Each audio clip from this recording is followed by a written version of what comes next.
আমার হাতে এখন যে মোবাইলটা রয়েছে এই মোবাইলটা কোনো কাজ করতে গেলে বন্ধ হয়ে যায়, কল দিতে গেলেও বা যে কোনো কাজ করতে গেলেই লোডে পড়লে বন্ধ হয়ে যায়। দেখতে পারলেন বন্ধ হয়ে গেল। তো এই মোবাইলটা কিভাবে রিপেয়ার করতে হয়, এই সমস্যাগুলো থাকলে যে কোনো মোবাইল আইটেল হোক বা স্যামসং বা যে কোনো ব্র্যান্ডের মোবাইল, এই সমস্যাগুলো হলে প্রথমে যে কাজটা করবেন বা যে কাজটা করলে সমস্যার সমাধান হয়ে যাবে তা আমি আপনাদের এই ভিডিওতে দেখাবো।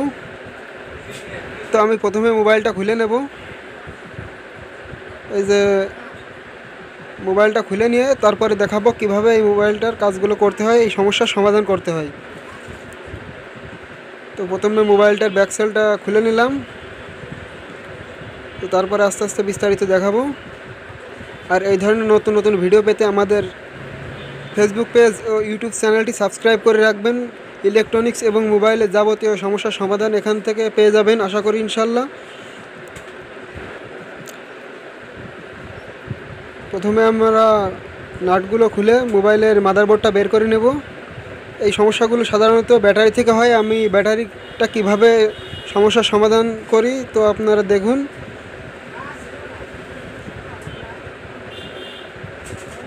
এই যে ব্যাটারির নাটগুলো খুলে নিলাম।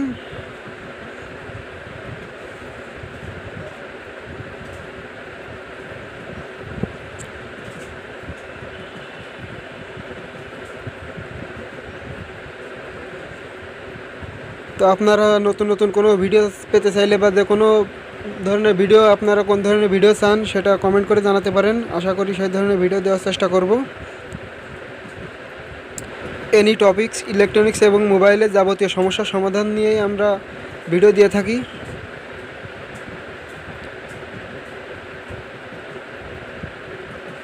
তো এখনকার মোবাইলগুলো অনেকগুলো নাট দেওয়া থাকে, যার কারণে হাত দিয়ে নাটগুলো খুলতে অনেক সময় লেগে যায়।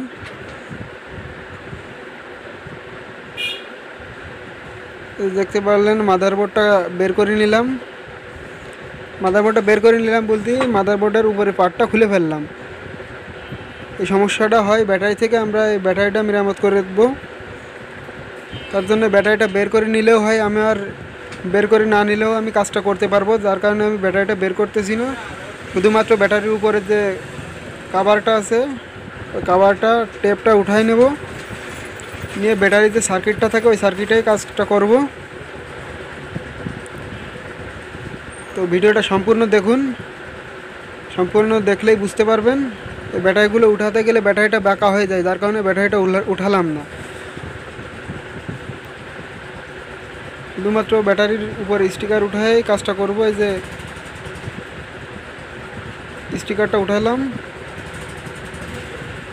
এখন এই যে দেখতে পাচ্ছেন এই রেজিস্টার, এই ছোটো এই কালো রেজিস্টারটা চেঞ্জ করে দিলে সমস্যার সমাধান হয়ে যাবে। এই রেজিস্টার থেকে আসলে এই সমস্যাগুলো হয়, পাওয়ারের যে সমস্যাগুলো, ডাটা অন করলে বন্ধ হয়ে যায়, কল দিতে গেলে বন্ধ হয়ে যায় বা যে কোনো কাজ করতে গেলে বন্ধ হয়ে যায়। এই সমস্যাগুলো এখান থেকে আসে। ব্যাটারি এই রেজিস্টারটা প্রথমে তুলে ফেলবেন। আপনার কাছে যদি অন্য একটা রেজিস্টার থাকে তাহলে রেজিস্টারটা পরিবর্তন করে দিবেন, না হলে রেজিস্ট্যান্সটা শর্ট করে দিবেন। আমার কাছে আপাতত রেজিস্ট্যান্সটা নেই, তাই আমি শর্ট করে দিয়েই চালাচ্ছি। যার যেভাবে কাজের সুবিধার্থে আপনারা কাজটা করতে পারেন। আপনাদের কাছে যদি রেজিস্ট্যান্সটা থাকে তাহলে আপনারা রেজিস্ট্যান্সটা পরিবর্তন করে দিবেন। রেজিস্ট্যান্সটা পরিবর্তন করার জন্য প্রথমে রেজিস্ট্যান্সটা উঠাই নিতে হবে। তারপর যেখানে ওই রেজিস্ট্যান্সটা লাগানো ছিল সেইখানতে চিকন তার দিয়ে জাম্পার করে দিতে হবে।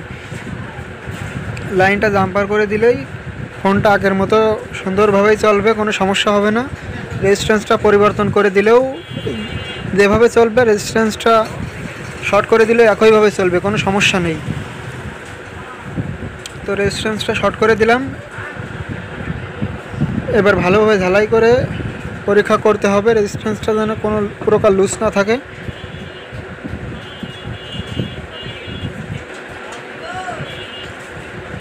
তো নতুন নতুন ভিডিও পেতে আমাদের পেজ বা ইউটিউব চ্যানেলটি সাবস্ক্রাইব করে রাখবেন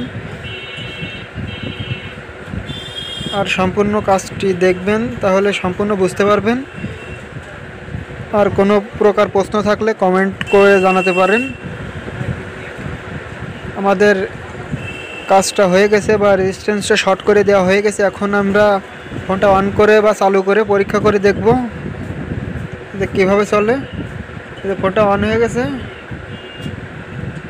এই দেখুন, আগে এত সময় চলছিল না, এর মাঝেই বন্ধ হয়ে যাচ্ছিলো, কিন্তু এখন কোনো সমস্যাই নাই। আমরা সব রকম পরীক্ষা করে দেখব ফোনটা আর বন্ধ হয় কি না। তো প্রায় ফোনে বর্তমানে এই সমস্যাগুলো হচ্ছে। এই সমস্যাগুলো হলে যে কোনো ফোনের এই কাজটা করলে সমস্যার সমাধান হয়ে যাবে, কোনো প্রকার ব্যাটারি চেঞ্জ করা লাগবে না।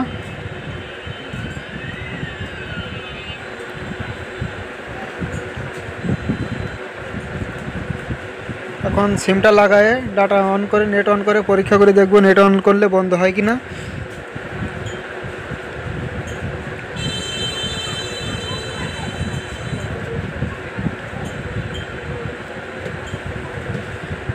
আশা করি ফোনটা ঠিক হয়ে গেছে, না হলে এত সময় কোনোভাবেই চলতো না, এর মাঝেই বন্ধ হয়ে যেত।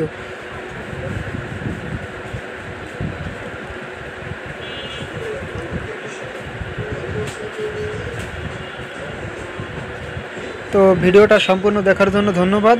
আর এইভাবে নতুন নতুন এরকম ভিডিও পেতে আমাদের ইউটিউব চ্যানেল এবং ফেসবুক পেজটি সাবস্ক্রাইব এবং ফলো দিয়ে রাখবেন।